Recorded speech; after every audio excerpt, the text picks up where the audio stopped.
I'm trying to put on a happy face after last night. That's rough. That's as good as I can get. Man, what a rough night. It's not even one that in a vacuum you really hate that much. It's just everything that has been piling on this Reds team. It almost felt like it came to a head last night. And we've reached a crossroads in the season.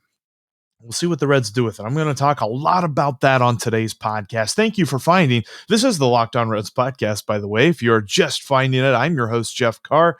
I've got this weird addiction. I'm like stuck on the Reds. I've been talking about the Reds for near 700 episodes. That's right. I think this is like episode 665 or something like that. We're getting to the big number there. But yeah, a lot of talking about the Reds here on the Locked On Reds podcast. Each and every day, I've got you covered with everything about the Cincinnati Reds. If you're not subscribed, make sure that you are subscribed right here on the YouTube channel or follow me on your favorite podcasting app. You can also follow me at Jeff Carr with 3 Fs and follow the show at Locked On Reds. And today's show is brought to you by Spotify Green Room. Download the Spotify Green Room app today on your favorite mobile device and join me later on this week. Still trying to nail down a time exactly when that's going to be, but Spotify Green Room is changing the way that we talk sports. Let's get started. You are Locked On Reds, your daily Cincinnati Reds podcast, part of the Locked On Podcast Network, your team every day. All right, Reds fans, we got some stuff to talk about because the Reds played the Pirates last night. We've been talking about how excited we are. I've mentioned it lots of times, how excited we are to be playing so many games against the Pirates in this final month of the season as the Reds are trying to make that stretch run, trying to make the playoffs and win that playoff race for the second wild card spot. When I'm talking about a race, I'm talking about one that's like, maybe like a 3-legged race and somebody's got their foot stuck in the sack or something. I don't know, because this is a pretty lethargic race. If you look at the teams that are playing, the Padres lost again last night. The Cardinals did win. So ergo, the Reds are now out of the second wild card spot and the Cardinals are a half game ahead of them in that spot. The Phillies lost. And obviously the Reds lost to the Pirates last night. Who wants to win this wild card spot? Don't know. The Reds are just continuing to sputter. Sure, they scored 5 runs last night, none of them against the left-handed starting pitcher. We'll talk about that here in just a minute. But the first thing I want to talk about in this game was a struggle of a start for one Wade Miley. This was his second bad outing, second non-quality start. Let's put it that way. Second non-quality start in his last 3 starts. Now, this year, he has compiled a quality start percentage of 56%. And I know that quality start is kind of a rough stat because you're talking about a pitcher who gives up no more than 3 earned runs in 6 innings pitched, and that's earned runs. So, if they're unearned for some reason and he gives up 5 unearned runs, it still goes down as a quality start if he pitches at least 6 innings. But he has done pretty well. It's a baseline of understanding for how well a starting pitcher has done during a season. This is the best it's been since he's been in Arizona, since 2014. So if you're looking at this statistic, and a lot of statistics really, when it comes to Wade Miley this year, this is the best he has been in at least 7 years. I mean, a long time since we've seen Wade Miley pitch this well. But it's still a concern for me because I've mentioned about how in 2019 he had that rough September. This September isn't near as rough as that for him so far, but it's still something to worry about, being that he's been the most consistent pitcher on this roster. He has been the guy that you turn to kind of help you stop the bleeding. He didn't do that last night. And as we head toward the playoffs, what kind of role can we expect out of him? Is it, 2 or 3? And it's not even a longevity issue, although toward the end of his outing last night in Pittsburgh is when he gave up more runs than he had already done. But the bulk of the damage was done in the first inning. He gave up 3 runs that first inning, partially because of a bad error by Eugenio Suarez at third base. But all in all, just a rough night on the mound for Wade Miley. And if he's going to struggle, that really just adds to the litany of problems that the Reds are dealing with right now. That's one less thing that they should have to worry about, but one more thing than they are. And he was outpitched, frankly, by Dillon Peters. And raise your hand if you know who Dillon Peters is. Let the record show that only Ethan Smith from Locked On Pirates was raising his hand. Dillon Peters absolutely dominated the Reds. In 5 innings, he had 5 strikeouts, 4 of which came on his changeup. His changeup, although he's got a small sample size this year, only 22 and 2/3 innings pitched, but he's got a 41.5% whiff rate on that changeup. Just phenomenal. He was keeping guys guessing all night long. You saw bat at bats up and down the lineup, whether you're talking about the main dudes that you're looking for to get hits for the Reds, or if you're talking about the bottom of the lineup, which will kind of distinguish as to why I'm breaking it up that way here in just a few moments. But just an absolutely bad night at the ballpark for the Reds lineup. Dillon Peters looked phenomenal. And then they got into the Pirates bullpen and they were able to score runs off their right-handed pitchers. Chris Stratton, a left-handed reliever, came in and pitched 2 perfect innings in the 7th and 8th innings for the Pirates. So you look at this and you continue to say, where are the hits coming? Whenever an opposing team pitches a left-handed pitcher of any repute, we're not talking about a Cy Young candidate. We're not talking about an all-time great. We're not even talking about an above-average left-handed pitcher at this point. We're talking about a living, breathing human being with a pulse who can throw a round projectile, maybe even a grapefruit with his left hand, can shut down this Reds lineup. It's getting a little bit ridiculous, and it's almost looking as if it was a complete and total neglect on the part of the front office to even address this issue.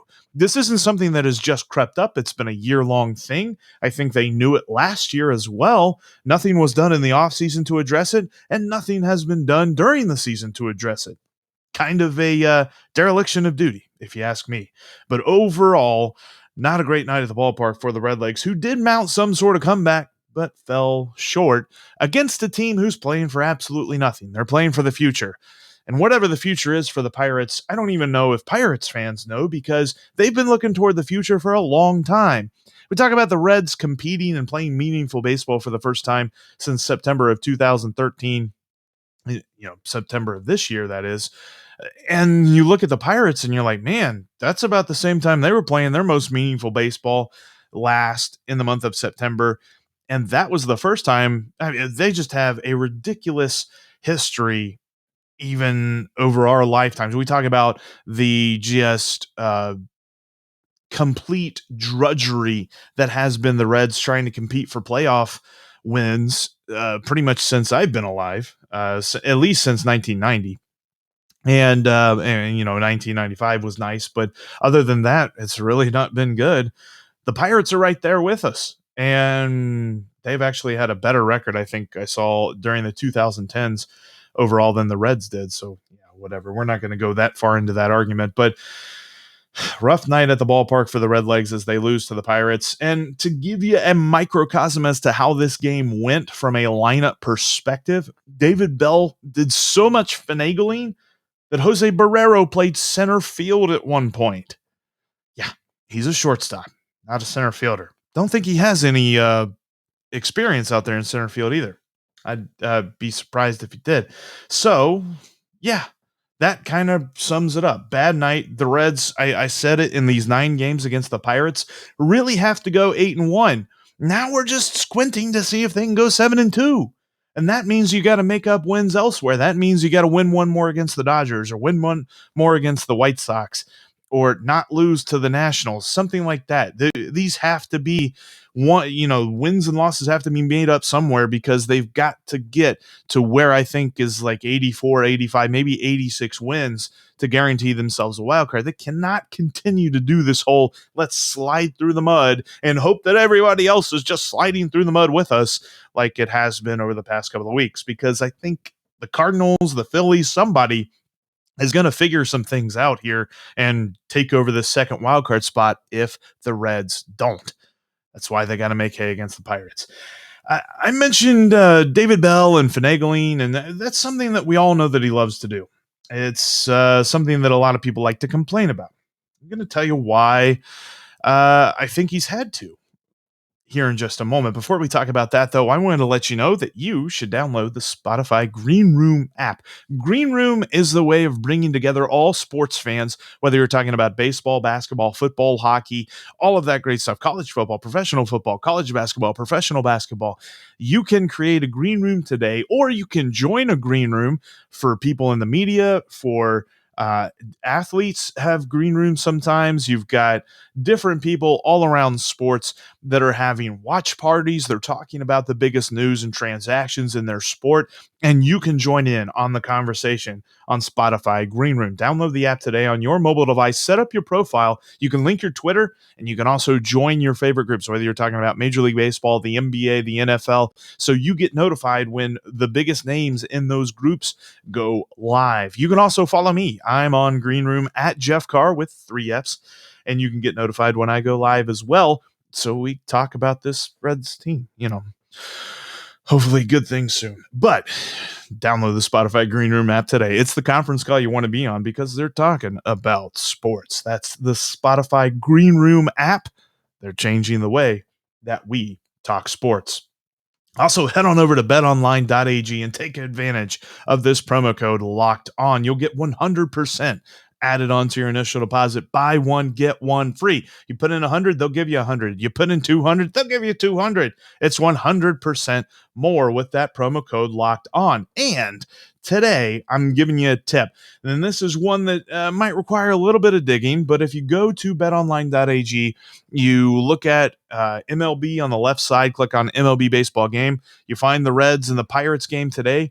There's a little thing on there. It says like markets or something. It's a little red link under the game thing there. If you click in on that and you find player performance doubles, I know I'm going real deep here, but you can combine a player prop with the fact that the Reds will win.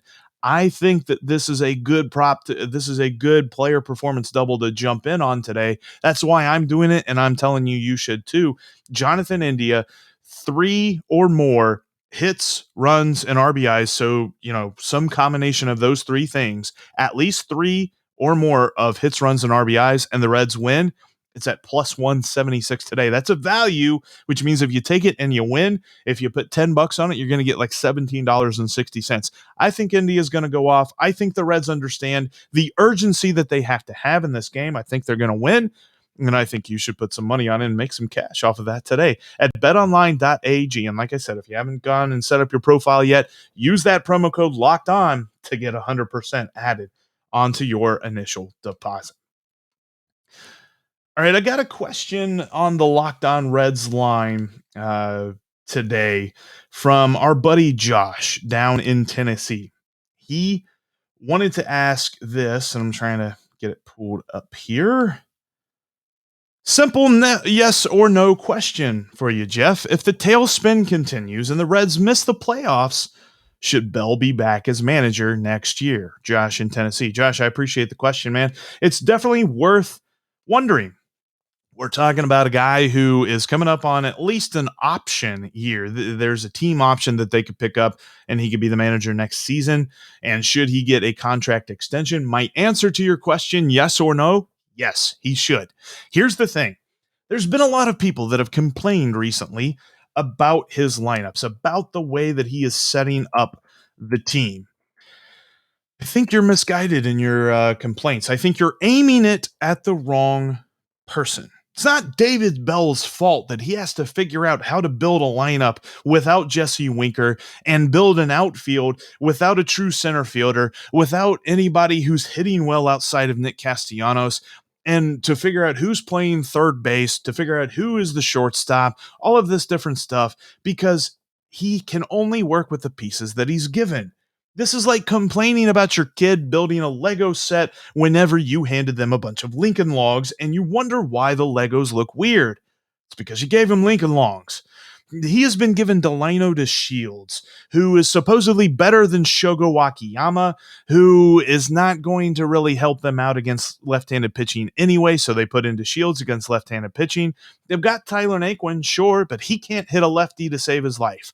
They've got, Aristides Aquino, who is just continuing to struggle. No matter how you slice it, when you watch Aristides Aquino at the plate, for every pitch that it looks like he's figuring things out and he's getting that plate discipline thing down, there's another pitch that makes it look like he's never had an at-bat in his life. I love Aristides Aquino, but I don't know that he is ever anybody that you could count on in a pennant race, or at least a playoff race at this point. I don't think they give pennants to wild card teams, but if they did, that'd be kind of cool. But you add that in there. You add in the fact that they began the season without a shortstop. They just said, here you go, David. Here's your team. All right, who do we got for shortstop here, Nick? Well, David, someone on this roster. You got to figure that out. If it's Gino, if it's Kyle Farmer, if it's, is Jose Barrero ready, whatever. You got to figure that out. So he's tried his best. And I'm not sitting here and telling you that Kyle Farmer is the shortstop of the future, but Kyle Farmer has at least looked better at shortstop than a Eugenio Suarez has. And then you add on the fact that neither Suarez has been healthy, but hasn't hit. Mike Moustakas has not hit when he's been healthy, and he's not been healthy very much. So you're asking this dude to build a lineup of just absolute playoff potential caliber with a lot of pieces that aren't fitting. A lot of Lincoln logs that you're trying to put together with Legos. I even look at it this way. Over the last month, we've talked about the struggles of this lineup, the past 2 weeks specifically, but let's expand it to the last 28 days. Over the last 28 days, the Reds have slashed as a team 226, 289, 400. Not great. But there's an even concerning thing, because I've noticed a lot of innings where Jonathan India gets on base, maybe Joey Votto or Nick Castellanos gets out, but one of the other two gets on base. And then what? When you get past those three guys here recently, because Winker's been out of lineup, you haven't had him helping things out there. You've really turned to India, Votto, and Castellanos for the Reds to get runs, to get wins. Just for a quick comparison, I know that we don't put a ton of weight on RBIs anymore, but when you break it down over the last 28 days, the team as a whole has had 87 total RBIs. It's not great to begin with, but whatever. Votto, Castellanos, and India have accounted for 39 of those 87 RBIs. In other words, 1/3 of your lineup is giving you almost half of your production, so far as one statistic is concerned. So let's break it down even further. I took them out. When you look at the numbers over the last 28 days for this Reds lineup, take out Votto, India, and Castellanos, and this is what you have. You have a lineup that for 2/3, for 6 guys, and yes, I know that largely includes a pitcher batting, but for the most part, we're talking about 6 hitters here compared to 3. 6 hitters, 2/3 of the Reds lineup over the last 28 days has a batting average of 216.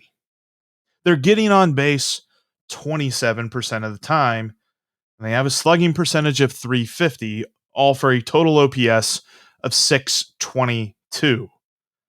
If you were to combine the other 3, you look at India, Votto, and Castellanos, they got an OPS of 820, a batting average of 245. I mean, you are absolutely putting your hopes and dreams on 3 hitters right now, and they miss Jesse Winker so much, because if you add Jesse Winker to these 3 guys, the lineup looks a lot better.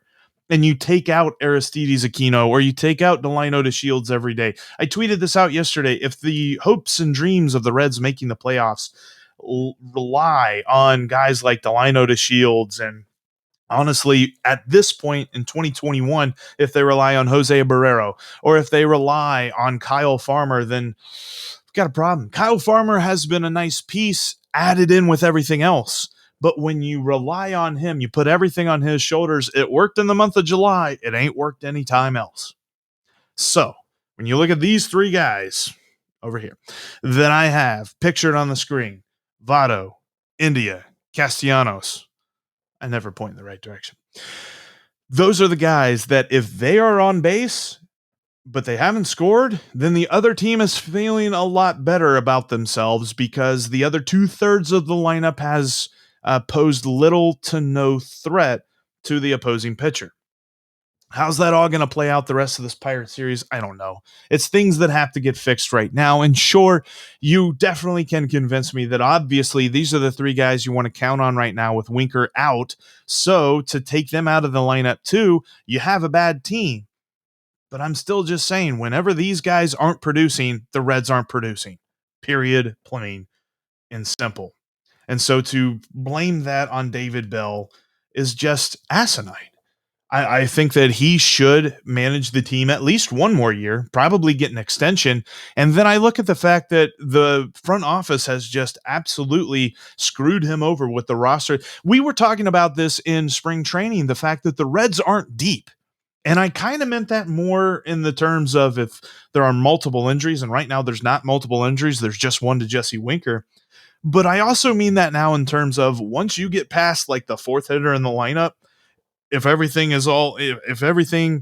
being equal, if Jesse Winker's healthy, if you get past the fourth hitter in this lineup, you're not as scared as you are when you're pitching to those four guys because the Reds are so top heavy in this lineup right now. Everybody's down. I get it. Everybody's down. Even when I broke down the top three guys, Votto over the last 28 days is batting a cool 187. I understand that. But on the other side of this coin is the fact that the other 2/3 of this lineup have posed little to no threat to opposing pitchers. And that is a huge reason as to why they just aren't scoring runs right now. And that's got to get picked up. Whether we're talking about Tucker Barnhart, whose production has really dropped off since I praised him earlier on in the season, or we're talking about Kyle Farmer coming back and hitting strong, something he hasn't done really since the beginning of August, or if we're talking about guys figuring out how to hit left-handed pitching, they've got to do something because they're only a half game out. You don't have to squint that hard to see them making the playoffs if the lineup figures things out. And I've been saying that for what feels like every day for the last 2 weeks, and it's driving me insane. The biggest reason for that is the dereliction of duty from this front office. All right, coming up in just a minute, I want to break down Vladimir Gutierrez versus Mitch Keller. Before we talk about that, though, let's talk about something good. Let's talk about something sweet. Let's talk about Built Bar. Wait, it's healthy, though, for you, too, because it's a protein bar that tastes like a candy bar. You're only going to think that you're eating something unhealthy for you, but really it's got some great stats like 120 to 130 calories, less than 4 grams of sugar, less than 4 grams of fat, and up to 18 grams of protein. This stuff even fits into like a keto diet, fits into a bunch of different diets. But again, you're not going to feel like you're eating some kind of weird diety food or protein chalkiness or something like that. No. Built Bar is amazing. They've got great flavors too, like cherry bar, see 'em, my favorite. They've got coconut, they've got mint chocolate brownie, they've got cookies and cream, and they're always rotating in limited flavors. I think right now they've got German chocolate cake, which is a pretty darn good Built Bar as well. Huge German chocolate cake guy anyway, but when you put it into a Built Bar and you make it kind of healthy for me as well, I love that. Go to built.com today and use the promo code LOCKED15 to save 15% off your next order. I'm telling you, if you have not tried this out, you need to do it today. Locked15 to save 15% off your next order at built.com so that you can take your snack game and raise it to the major leagues. Also, speaking of raising your game, get all of your entertainment under one TV screen. It's 2021. If you haven't done that yet, then what are you doing? DirecTV can help you out. Check out DirecTV Stream at directtv.com. You don't have to have multiple devices to watch the game, your favorite streaming stuff, highlights, all that other. No. You can do it all on your television with DirecTV Stream. They bring all your favorites from the sporting world, television, movies, reality TV, all that great stuff. You can have it all on DirecTV Stream. Learn more at directtv.com today. You got to have a compatible device and learn more at directtv.com. All right, coming up tonight, we got Vladimir Gutierrez. He is on the mound in Pittsburgh. His last outing was okay. He looked all right when he was pitching there against blanked on my mind there, but he pitched pretty well against the Cubs. His most recent start wasn't really on him, though. He's lost 3 in a row. He didn't lose 3 in a row. The Reds have lost 3 straight Vladimir Gutierrez starts. 2 of them were kind of because he wasn't on his game. He didn't have his best stuff. But the third one against the Cubs, not only was it not pinned on him, but it also wasn't his fault. The lineup just didn't help him out at all. He pitched 5 innings, gave up 1 earned run, only allowed 2 hits in those 5 innings, and he had his breaking stuff working. His curveball and his slider were just completely fooling Cubs batters. In fact, he had a couple of strikeouts on that slider. On the season, he has a 38.8% whiff rate whenever he throws that slider and guys swing at it because it's such a good pitch for him. And whenever he mixes in that fastball and he's able to get those high strikes and get some swings and misses on them when they're high in the zone, then he can drop the slider in on them and hitters have no chance. I love how it's worked recently. And really, when you look at the fact that his fastball is around 93 miles an hour on average, he is able to drop his slider velocity down to 83, which gives you a 10 mile an hour difference, thereabouts on average. And then whenever he drops his curveball in, that's an even better drop. That's a 16 mile an hour drop on average between his fastball and his curveball. And if he is on his game, keeping the curveball low, keeping it looking like it's starting in the zone and then dipping out, and the hitters are swinging over top of it, and then he drops, he hops his fastball up there high in the zone. I don't know how hitters hit that. And that's one thing that I understand when you're talking about a major league hitter and why on earth isn't he doing that well? It's something that we're not doing. We're just watching them do, and it looks a lot easier when we're watching than whenever we're doing, because you've got those pitches coming at them so fast, and then all of a sudden you've got some big bender coming in way slower than the guy that just came at you 93 miles an hour. I don't know how guys do it, and Goody has done a good job of mixing those pitches up this year. All in all, the Reds have a winning record whenever he is on the mound. It's just been these last 3 starts that the Reds have not won. So I think they're due. I got a good feeling about Goody tonight. He is going up against a little bit more of a improved Mitch Keller. You're going to see that 6.2 ERA and say, well, how improved is he really? But the Reds have seen him twice this year. He's pitched 8 1/3 innings, and the Reds have scored 11 runs on him, and they've had 14 hits on him. So they think that they own Mitch Keller. Hopefully they don't walk into the batter's box expecting to just hit home runs tonight whenever he's on the mound. Hopefully they do. I want that to happen, but they got to have a sense of urgency against this guy because here recently he's been all right. Now, he did allow 4 runs to the Tigers in his most recent start over 5 innings, but right before that, he had a career start. His first 6-inning start of this season, he pitched against the Cubs, 6 shutout innings, and he was super efficient too. Only threw 89 pitches in those 6 innings. And when I say efficient, it's because he averages 80 pitches per start, and that's the longest start he's ever had because he only goes 4, maybe 5 innings at most, and he throws 80 pitches doing that. So he was able to tap into something here. I think a big reason for that was his slider was just on one. Cubs hitters, whenever they swung at that slider in that start, they swung and missed on half of those sliders. He was just working it. So if we see the Reds swinging and missing on sliders early, could be a long day for this lineup against a guy who otherwise they've hit pretty hard in his very short career, a guy that they are sort of happy to see whenever he's on the mound. But I say all that to say this. I say the fact that, Mitch Keller's been a little bit better lately, but better for him is not as good as most. Still, the Reds must win this game. We're not into a situation where the Reds are about to be eliminated. I understand that.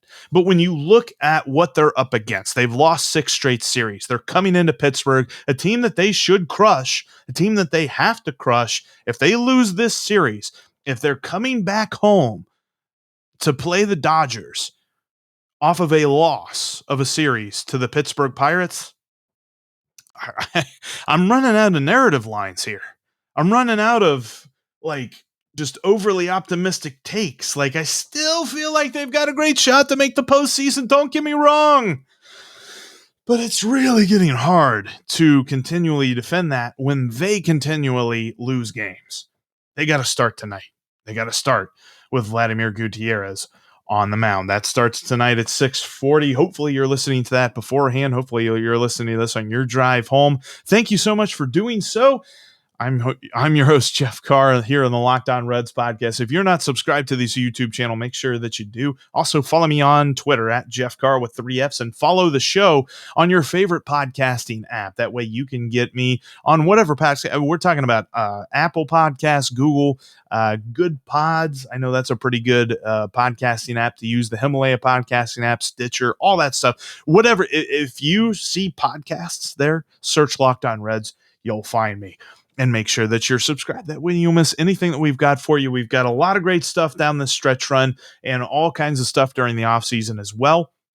But hopefully in the short term, we're going to be talking about a win tomorrow, because if we're not, I don't know. I might just stare at the camera for 30 minutes tomorrow. We'll find out. Anyway, no, it'll be better content than that. I promise you there. Thanks again for listening. I'll talk to you guys tomorrow.